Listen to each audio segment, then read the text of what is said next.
Good morning, gang. Happy Friday morning. Okay, we're going to do another fun one here. Back to the economics thing, but more on your household economics. A lot of times I've talked about what the point of prepping is, and so many people portray it as to get through the tough times or to survive during the tough times. And I agree. But the objective is still to come out the other side and hopefully still in one piece. Okay. We all know that the world is on fire. There's no question. Economically, it's a train wreck.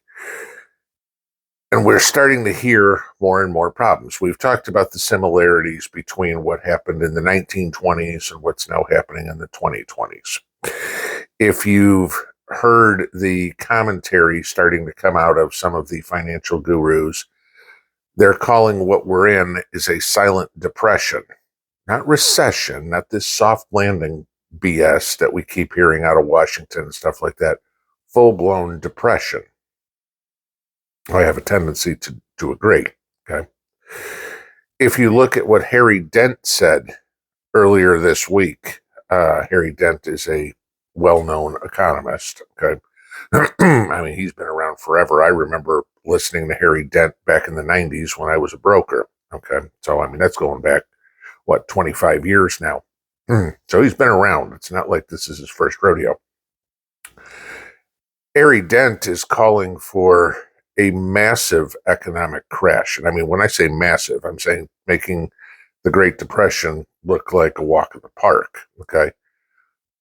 Dent's calling for an 86% drop in the S&P, a 92% drop in the NASDAQ, a 96% drop in crypto and Bitcoin or anything like that, and a 50% drop in the real estate market.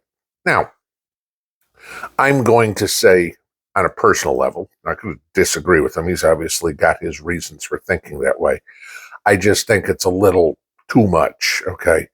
Because what he's calling for is the S&P, Standard & Poor's 500, to go from 4,081, where it is this morning, to 665. That's huge, okay? Or the NASDAQ to go from 13,700 to 1,200, all right? That would be utter disaster.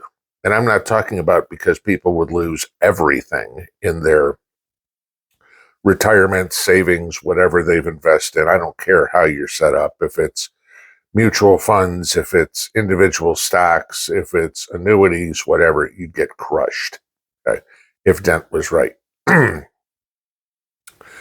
problem more so lies in what it would take to get there. And that would be, well, let's see, if we lose 90 some odd percent, or roughly, depending on your S&P 500 company or whether you're a NASDAQ listed company, that would be a boatload of companies going out of business. Again, to get down that far, we'd have to have a lot of companies go to a valuation of 0, which means the companies are out of business, which means if you work for one of those companies, you're out of a job. Okay. All right.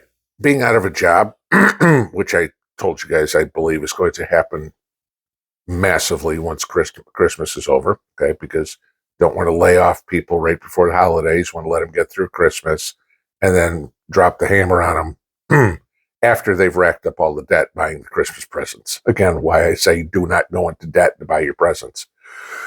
Harry Dent is calling for the collapse of the market to begin around May of next year. Okay. Well, that may be when the market sees it, because if I'm right and we start seeing a lot of layoffs in January, we're going to start feeling it once earnings come out, and then we'll see it around May. That would make sense. So what do you do?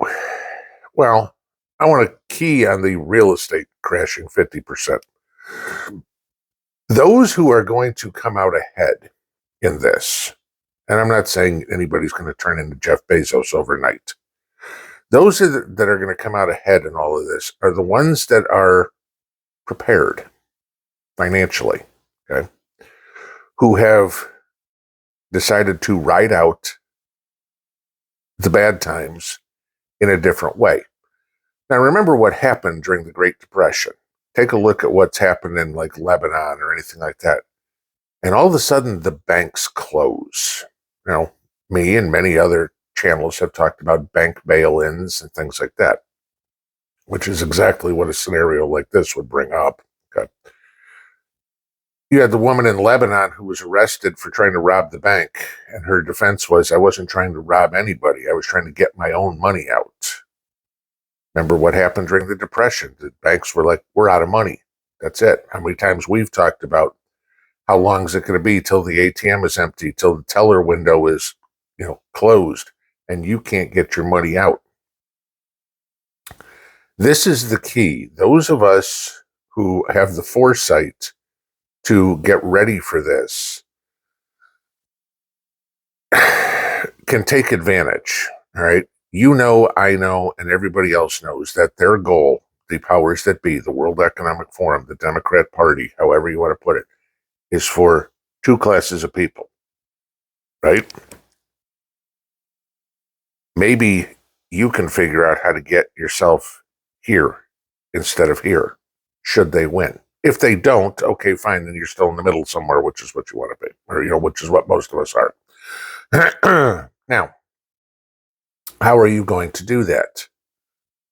Well, it's going to be what you have in your hand of value, okay, that you can eventually use to pick up stuff from the people who have been walking around for the last 3 years with absolute blinders on and go, oh, gee, Joe's doing a great job, till the bottom falls out, right? There isn't enough pain being realized in the United States yet for the entire country to realize that Joe is a buffoon, okay? And every policy that the Democrats have is what's led us to this disaster we are currently experiencing. So what do you do? All right. Again, cash on hand. You know that. Maybe more. Does cash become worthless? Maybe. Nobody can tell you. We don't know. Too many moving parts, petrodollar, inflation, et cetera, et cetera, et cetera. I've mentioned multiple times, God knows how many, about having gold and silver. And those that have participated, even bought a little bit, have already seen the benefits of it, okay? Especially if you bought gold. Gold's pushing an all-time high again, around 2050 yesterday. Silver won't hit an all-time high forever. It was back up $50 an ounce back in the 80s when there was the whole price manipulation thing going on with that. But somehow to store your wealth. Because what happens if Harry Dent is right? Possible. Okay. Not going to say probable, but I'm going to say it's possible. And everything collapses. And the house next door to yours that's currently worth, I don't know, let's say $400,000. Let's make it an average house in Joe's economy, okay? And all of a sudden that house is now worth, we're selling for $200,000. Or take it even on a smaller level. Let's say you live out in the country and a house is $200,000. And now it's $100,000. You guys remember, we don't have to go back far to realize this in some places. Go back to the Great Recession of 2008, 2009. I told you the story about my neighbor's house in Vegas where they had to up the bid to $100,000 because the mortgage company wouldn't finance less than $100K. Okay. They got it for they bid like 96 and won. The house is now, the current value is like 400. It's a good return on your money in a decade. I told you the valuation of the condo Mrs. P and I had in Vegas sold for $299, was down at $12. Okay.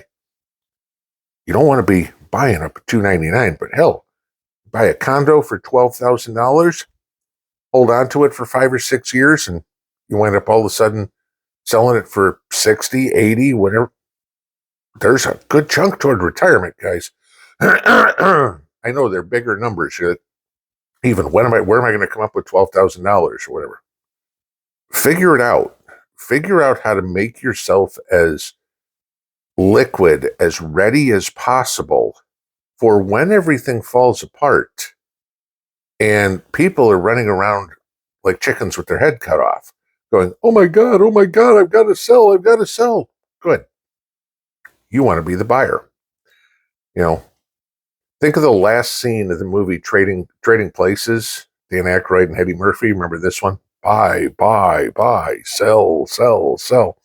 And the dejected look on the face of the two old guys because they just got their ass handed to them. You don't want to be those guys. You want to be Dan and Eddie because there's going to be advantages. And hey, call me a capitalist, whatever you want. Good. I believe in capitalism. Okay. I believe in making smart decisions and profiting from them, however it would be. Anybody that doesn't is a communist, is a socialist, wants everybody else to take care of it. The idea that made the United States the country that it is making smart decisions and profiting from them financially or knowledge-wise or whatever, okay? You went and got whatever education, your MBA, your plumbing certificate, whatever it is. Why? Because you could profit from it. That's the whole thing. At this point, if you have any ability, get a little bit more liquid, get a lot more liquid, and get ready. Because if Harry Dent's right, if some of these other guys are right, if I'm right about just the job part, come January, you're going to be in a lot better shape if the market crashes and that portfolio you have right now that's worth 10,000, 100,000, a million, whatever it is suddenly worth 1,000, 10,000, or 100,000 because it dropped 90%. You're going, where'd all my money go? The person who's sitting with it in $100 bills or $20 bills or silver coins or whatever it would be is going to be able to come in and go, Joe, so you need some cash? That tractor out there you've got, I wouldn't mind buying it. What do you need? Well, I paid $13,000 for it. Making up numbers. But what do you need? I need 2. Here's a gold coin. Give me the keys. Pinball out.